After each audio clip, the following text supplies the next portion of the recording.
So, which is the better camera of the two? Well, that would be cheating because I haven't serviced the other one yet. But the one I've serviced, it looks okay. It's certainly not the prettiest example I've ever seen. It's complete. It's functional. The bellows are light tight. The shutter works correctly. Speeds are good. Focus is good. Film advance all works correctly. The rewind works. Frame counter's working. Viewfinder's been cleaned. The struts have been sorted out. It opens and closes nicely. I think it's a good example of a Retina I type 118. Now I've got to see what I can do with its mate. And then the best one's going home. And the other one, that can slide in the cupboard here for the moment. It'll end up getting used for one purpose or another. Probably too good for parts. It'll probably be seeing another home, I'd say. But which one's going to be staying and which one's going, at the moment I do not know. This is the earlier of the two cameras.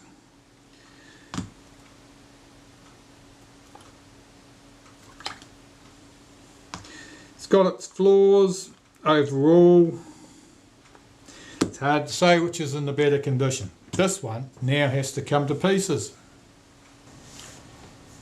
Well, I did say that I didn't know which of these two cameras was going to be the best one to service until I'd taken apart the second one.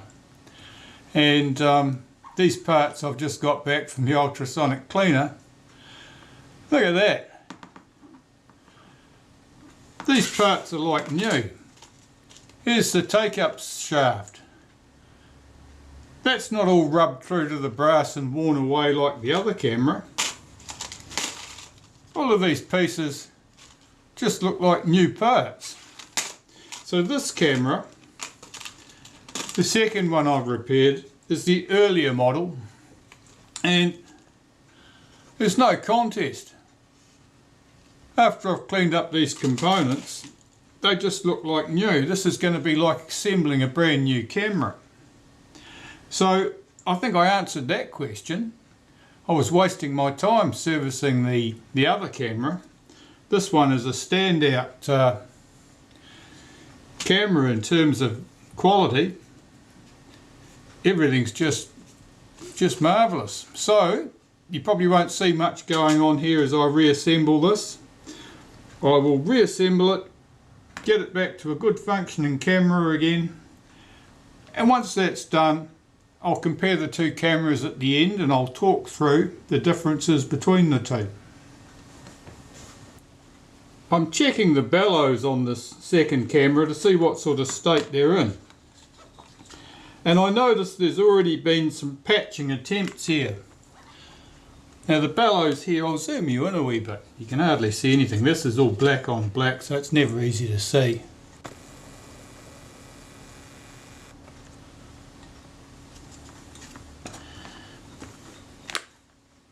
You can see there's a piece of something stuck on here.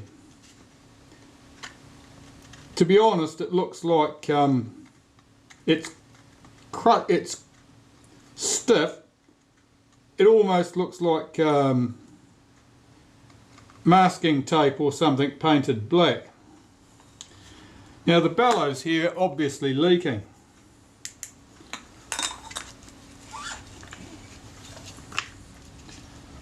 You can probably see light escaping through the corner there. Right here where my finger is. So I'll certainly need to deal to that.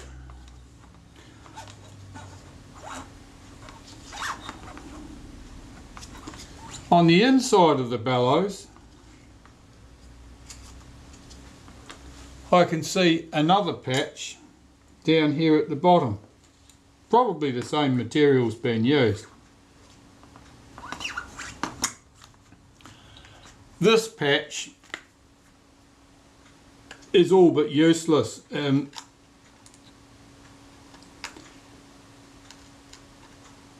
think that'll probably come away without too much trouble. I'm going to remove that patch and patch the bellows from the inside as I did with the other camera.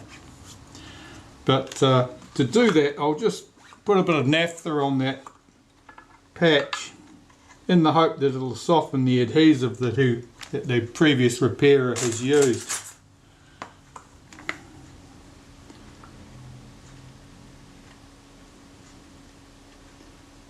Yeah, the bellows are quite fragile. I don't want to tear them, so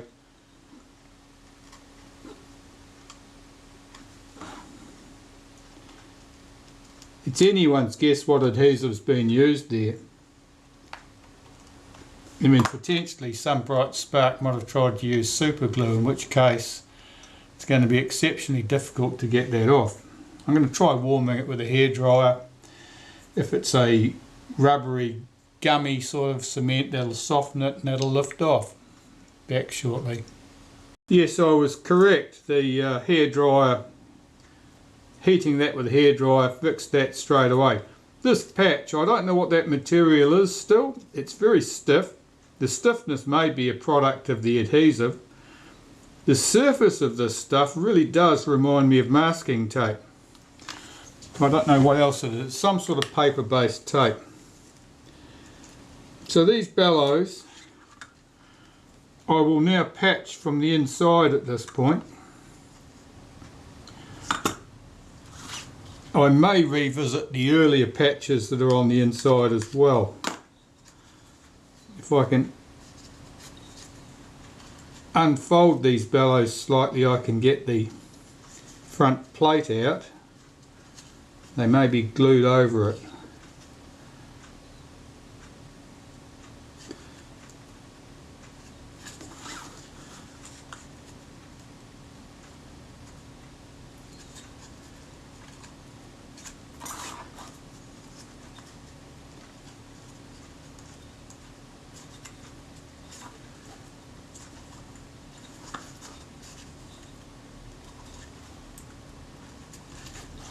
Yeah, I think that's going to come.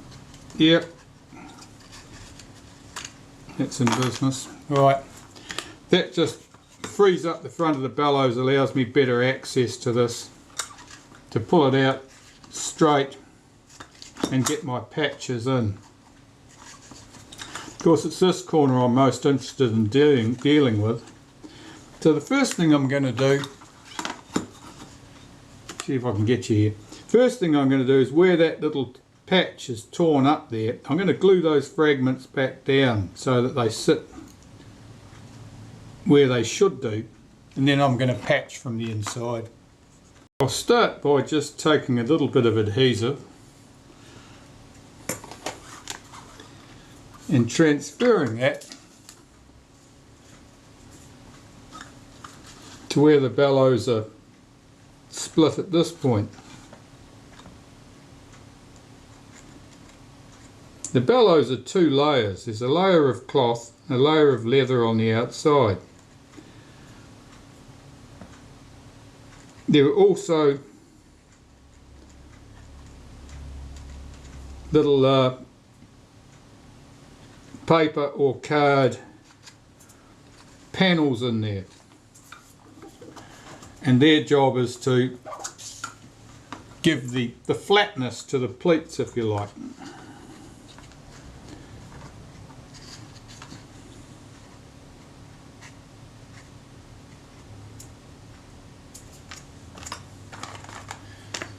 See if I can remove that excess adhesive there. Just give this a minute to get tacky, because this is a contact cement, the stuff that I'm using. That's how it's intended to be used. I can see that the leather is delaminating here too, so I'll do exactly the same there. I'll put a little bit of adhesive under there.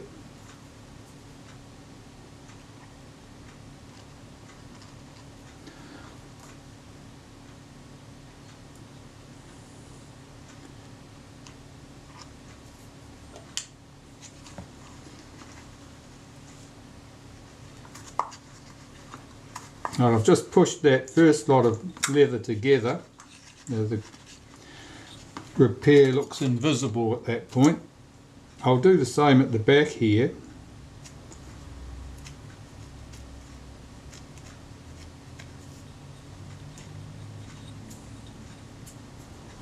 That looks fine. I'm just going to give the outside surface a little light wipe with some naphtha to remove any loose adhesive on the surface.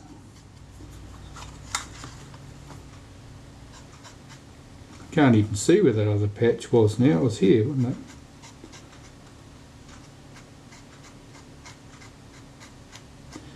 Yeah. And that's the preparation work I need to do on the outside, I think.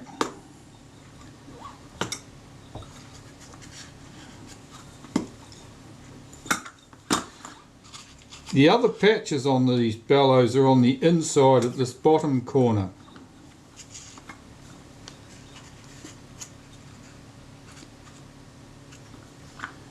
I think the same material's been used, but it looks like it's quite a neat job at that point, so I'm going to leave that. I'm just going to patch this external corner here from the inside.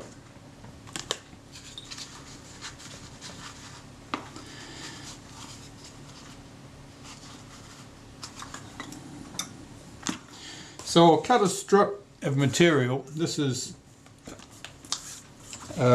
rubberized silk for cotton, for focal plane shutters. If it's not rubberized silk, it's something more synthetic than silk, but it's certainly something of that nature. And I'll cut a strip about 25 mils wide, 22, 25, something like that. I'm going to stick that right through the corner of those bellows. So I'll make that sure that's long enough.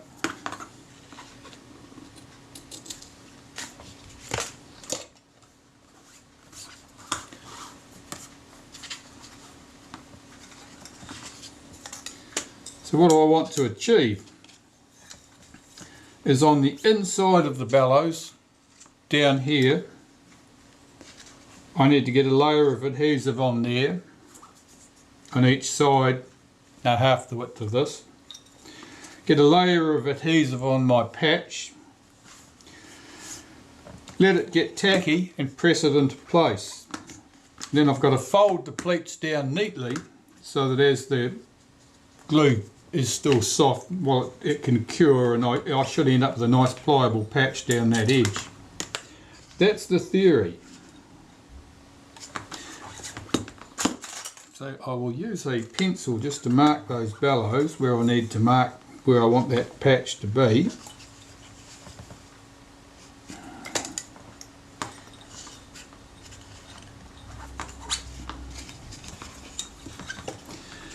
Of course, this is sort of black cat in a coal cellar stuff here, because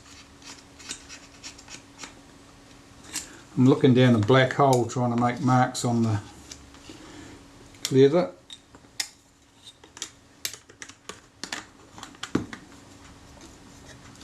It would be easy to deal with if I had that door off, but I'm not going to try and do that. It probably won't come nicely. Let's see if I can go it this way. All I'm doing here is just marking a pencil line down the bellows so that I've got some idea where I need to get my glue line to. And then I've got to get the glue there. I think at this stage it would be nice to use a glue brush, but I do not have a glue brush. I'm going to use a cotton bud as though it was a glue brush. So I'll get a good glob of that stuff.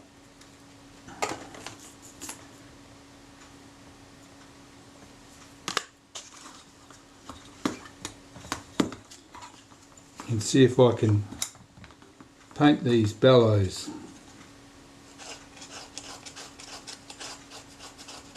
Oh yeah, that's working fine.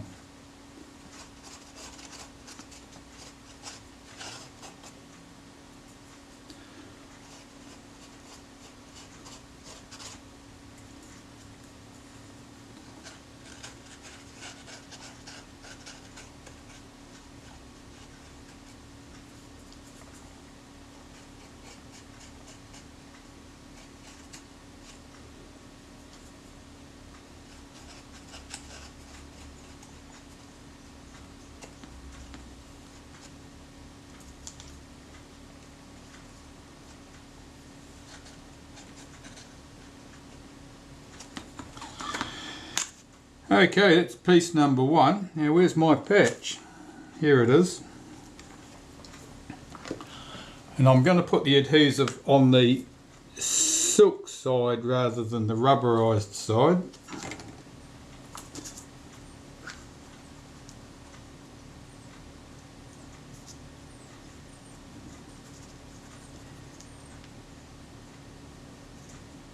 And I've put rather too much on here.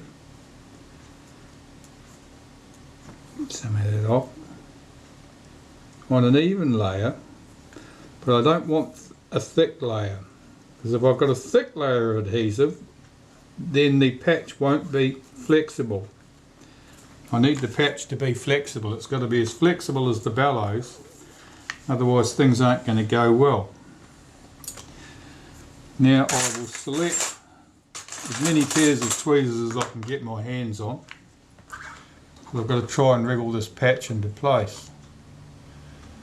I'll zoom you out of it. I'm not seeing much here at all. Okay, that'll do. You're still not going to see much because it's hard to see what's happening down inside that space. Okay. Ooh, this is fun. Got to reach through the back of the camera, grab the other end of my patch with one pair of tweezers, and with both pairs of tweezers in hand, and see if I can get that patch laid in. And it's not looking very promising at the moment.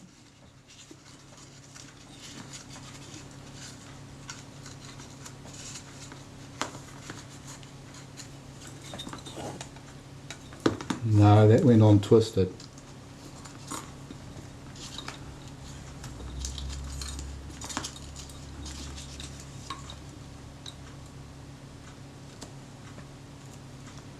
I'll put some little bit more adhesive on there, so I've peeled off half of it, and have another go.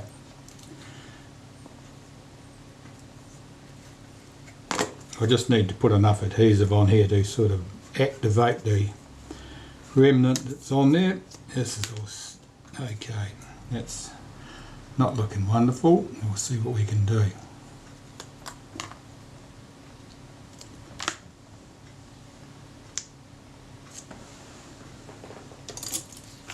Again, you can see nothing, but that's just unfortunate. To get this patch in position, and it doesn't want to go.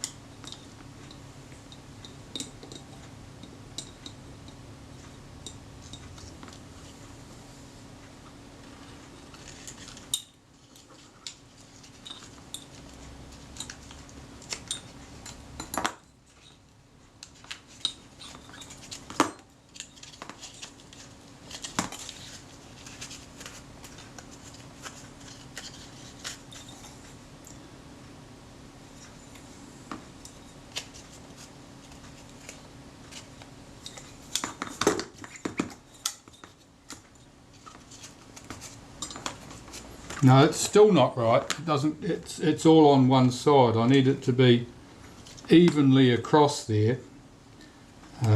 It's all on one side of the bellows. I'm just putting some naphtha down there to break that adhesive up.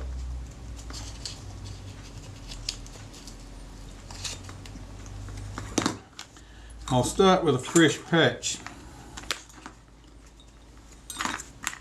because that one is now covered in adhesive on both sides.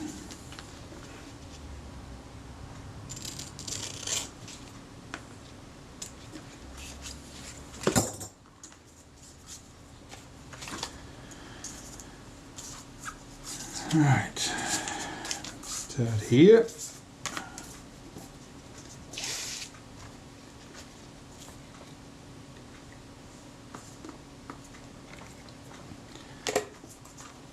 And my problem there was that the patch as it went in, it twisted so that it ended up all on the side wall and not enough on the top of the bellows.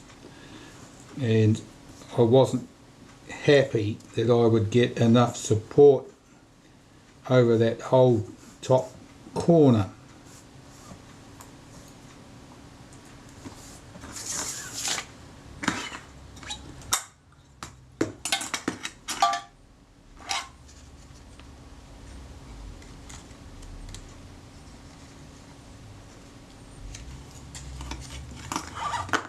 That looks better, that's much more promising. I'm pressing that firmly into place, making sure it goes right to the corner.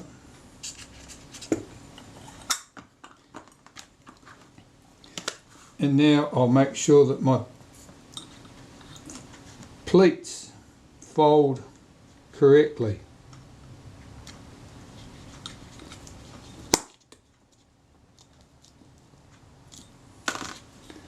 In other words, making sure that the patch follows the pleats in there, and it's all folded up nicely in there. I don't know whether you can see that.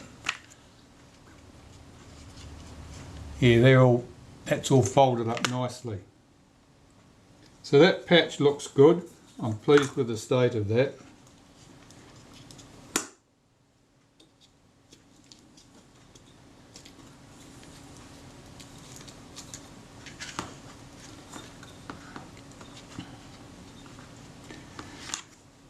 And the bellows, I'll just give them a wipe. There's some dust on them. I've got to be fairly clear that it is dust and it's not old adhesive from old patches which have since fallen off.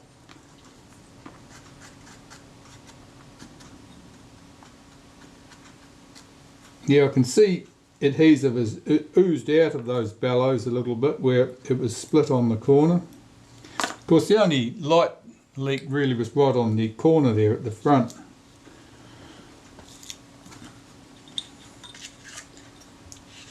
And that's certainly not going to leak now. At the back, what's that patch look like? There's a little corner at the back there's not really well stuck down of my patch, and that's because I hadn't extended the adhesive inside the bellows quite as far as that. So my choice there is to trim the patch back or glue down the bit that is sticking up. So I'll glue down the bit that's sticking up, I think is the best course of action.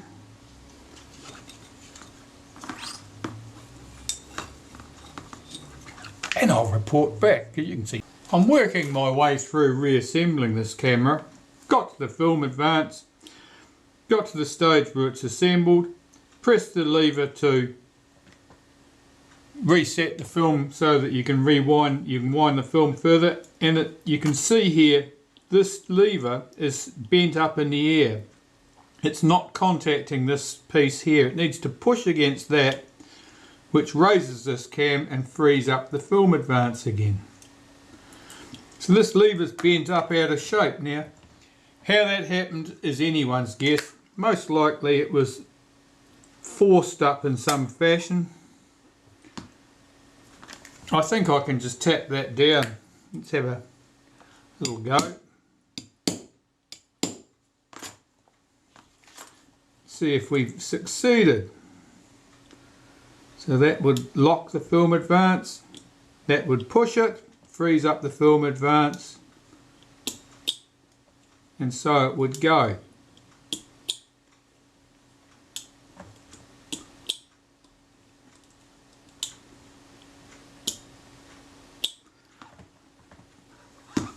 I'll look at the angle of that and see if I've got that correct, but basically it's functioning now.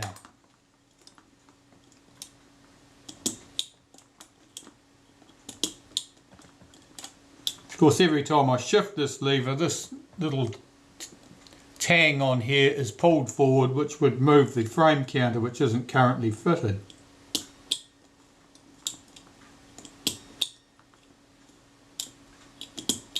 But that film advance is working correctly. I'll zoom in a bit so you can see. Now, while I was servicing this camera, I noticed there were a couple of differences between this and the other model I'd serviced. Even though they were both Type 118, there was a couple of differences. First here on the rewind shaft. Now on the other one camera I serviced, there were 3 screws holding that bracket in place. In this one there are only 2. It was a Y-shaped bracket on the other camera. So there's certainly a difference there. But something else caught my attention. And it was the film advance, the sprocket here. Now on the other camera, there was a shaft running from top to bottom of the camera, and there was a roller at the opposite position here. On this camera we simply have a sprocket on a short shaft connected directly to the gear at the top. So it was obvious that there was differences between the two models just based on the knurling that had been used on the knobs here, but it went deeper than that. There were actually changes in the way the camera was constructed, this being probably the most prominent one, and of course the rewind knob. Possibly other small differences which I haven't quite noted yet. So this one, the one I've just finished working on, this was the earlier camera, earlier manufacturing date. Differences between it and the later one is the leather on the back of the camera here. On the earlier one here, it's stamped Retina in block letters, made in Germany, stamped underneath. The later model, Retina, is in script, and that has made in Germany stamped on the tripod socket. What other external differences can we see? Well, I think I mentioned the sprocket shaft here. On the earlier camera we just have the sprocket wheel here. There's no roller, corresponding roller here. There's no shaft running right through. On the later camera there's a roller at this position and a shaft running right through. So there's certainly a difference in manufacturing there. I did notice that the casting here, where the sprocket shaft is there, they have a bronze bush pressed into the aluminium housing. And I'm fairly confident that there was no bronze bush in this case. It was just a straight hole through the aluminium casting where the shaft ran. There was a difference in the rewind shafts, where the bracket for the bush for the rewind shaft was fixed to the top of the camera. The earlier camera had just 2 holes, and the later camera had 3 holes, 3 screw holes, 3 screws holding that down. Apart from that, not an awful lot. I didn't really notice anything else, but we certainly have a clear winner in terms of which is the better camera. This one, the earlier camera, it's had very little use. There was very little wear in any of the componentry that I found. After the components had come back from the cleaner, the nickel plating was complete. It hadn't been rubbed down to the brass in the film advance mechanism at all. It was certainly good. The main failing of this particular camera, if anything, was the bellows. The bellows had been patched previously. There was a patch here on the external corner of the bellows that was become detached. It was very inflexible. It was some sort of black paper. Its texture was much like masking tape, but I'm sure it probably wasn't that. It was black all the way through, but it was some sort of paper product. It was certainly not leather, and it was certainly not flexible. So it was probably inevitable that that was going to come away. And I've patched this on the inside of the bellows with rubberized silk cloth, and it's all looking good. I'm not seeing any light leaks there at all. There were other patches in the bellows on the inside. They appear to be fine. There was no sign of them detaching, and they're obviously doing a job. I couldn't see any light leaks through there. So this will be the camera that goes back to the owner. There's no doubt in my mind that this is the superior camera, and this was the first one that you saw me strip down and deal with completely. It's got a nice pretty Kodak sign on the front of it, but that was pretty much where it stopped. It was an interesting exercise because when I started with the cameras I really couldn't tell. The brief was to choose the appropriate one and service it and send it back, and I just had no way of knowing which one was going to be the winner, and that's why I had to service both. Now, having serviced both, I do have a winner. I do know which one was the one that I should have serviced from the start and which one realistically was going to be a challenge, and somebody else might have just sent it off to the spare parts bins instead if they'd known how much work would be involved. But there you go. You can't always tell what you're going to see, and you can't judge a book by its cover.